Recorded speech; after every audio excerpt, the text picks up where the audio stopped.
So he says to me, I just feel flooded sometimes. I just feel overwhelmed. We get into an argument. He gets into an argument with his wife, and he just feels like he needs to isolate, like he needs to withdraw, he needs to pull away. But then that leaves his wife feeling emotionally abandoned, and that breaks connection in the relationship. So what do you do? Hey brother, welcome back to the Happy Man Coaching Channel. I'm your Happy Man coach, Charlie McKeever. And today I want to talk about being flooded, feeling emotionally overwhelmed when you're in a conversation with your wife. Sometimes what will happen is we will start a conversation, interact with our wife the way that we would another man, think that we're in a conversation, an exchange of ideas, but then quickly find ourselves in this emotional storm that she gets upset by something, she takes something personally, she gets kind of sideways about something, and the next thing you know, we're on our heels defending ourselves, confused. What's going on? Why are we in this place? Why are we arguing?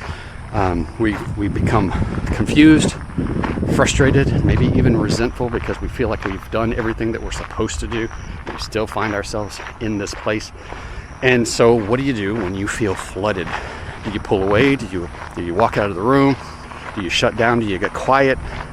When a man does this, she feels emotionally abandoned. She feels like he can't handle her emotions, that he's unable to hold space for her, that he's not safe, that she can't express herself to him because he can't take it.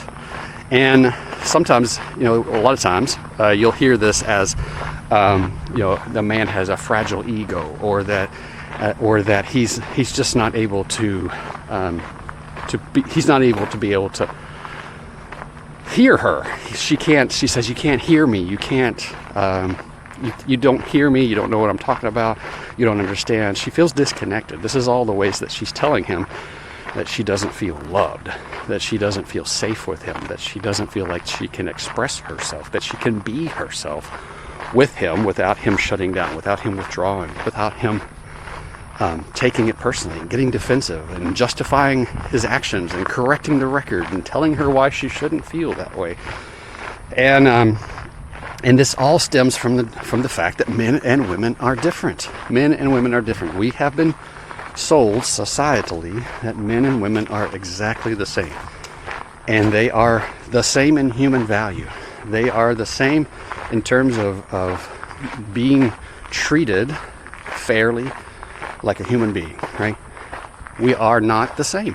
We are different. We are biologically different. We have different biological directives. We interact with the world differently. We have different experiences of the world. And so it's important that we recognize that we acknowledge that we honor that, because when we do, what we do is we actually are now able to really see each other.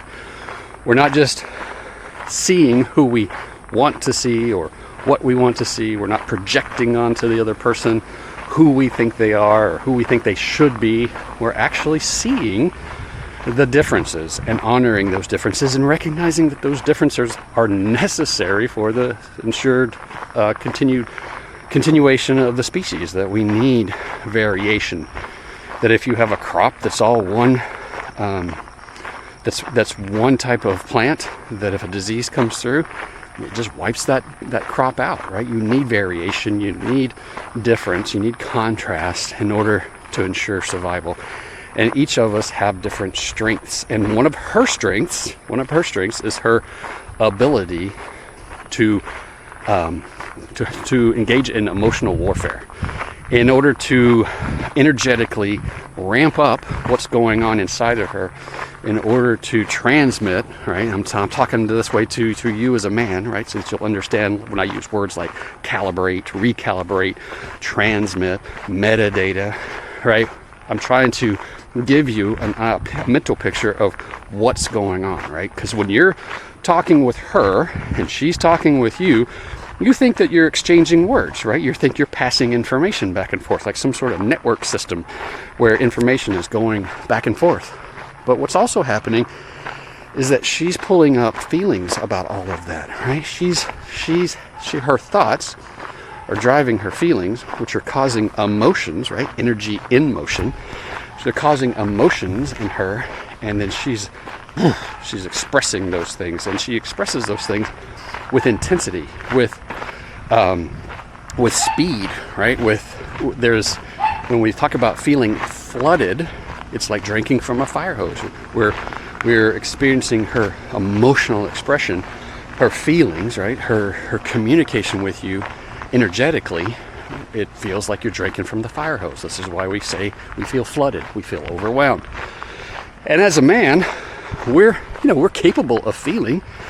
We just don't express our feelings in those ways. When we generally get to the point where we're energetically projecting something, it's generally some sort of anger, right? It's some sort of anger or frustration, or there's some sort of aggression, some sort of assertion where we're just like, rah! And that can feel overwhelming to others. It can feel overwhelming to her. But we're generally having kind of one feeling at a time, maybe a couple of feelings at a time. We're able to compartmentalize our feelings. We're able to kind of stuff them down and white knuckle through and do the things that we need to do.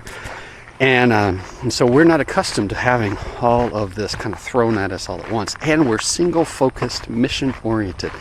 We like to do one thing at a time. We like to get something done and have a sense of accomplishment, that we've succeeded. We don't like doing things that we don't think that we'll have a good chance of success at. If we don't think that it's worth doing or that we won't be able to succeed at it, we don't even want to do it, right? So we will avoid it. We'll say, no, I don't want to do that. We'll find reasons to not be available. We'll go do other things. We'll withdraw. We'll isolate.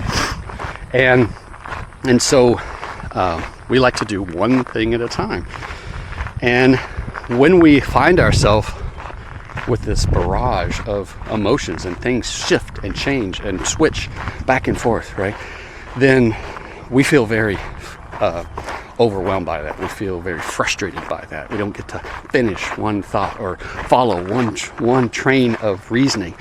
We're just kind of all over this place because we're just kind of following her flow of emotions, and this leaves us feeling flooded, overwhelmed, frustrated, like we want to shut down, we want to pull away. And this is a psychological thing. It's something that you see a lot in law enforcement. People who are overwhelmed stimulously. Maybe there's something going on. Maybe they're lying about something. Maybe they're uncomfortable with something. What they'll do is they'll eye block. They'll look away. They'll disconnect. They won't look at you. They'll want to cut the visual input, and so they'll either look away, or when they're talking to you, they'll close their eyes, right? And again, they're cutting off that visual input because it's too much, it's too stimulating, it's too overwhelming. And this is true for both men and women. And so we wind up in this place where we're wanting to cut the visual stimulus. We've taken in too much. The buffer is full. The bucket is full, right? We're overflowing with emotion, and we can't really process it all fast enough. And so we disconnect, we pull away, we isolate. But we don't say anything, right? We don't really communicate what's going on inside of us. We just sort of feel that feeling well up in front of us. Maybe we get aggravated. Maybe we push back, right? We're like saying, no, I don't want this. But we're not saying it in words. We're just kind of in our body language, in our action. We're just like, or we might just be deflated entirely, right? Like a balloon. I'm just gonna ragdoll and deflate, and we're trying to protect ourselves from this overwhelm. And because we don't say, hey, hold on, I see that you're upset, I understand, but I'm feeling overwhelmed right now. I can't process all of this. I need a second. I need a minute. Just give me a minute to kind of catch up to all of this. I'm not really sure that what's going on. I'm not sure how we got here, but it does not feel good. And we don't communicate that, right? We don't say that because we're afraid to poke the bear. We're afraid to say something wrong. We're afraid to admit that we're feeling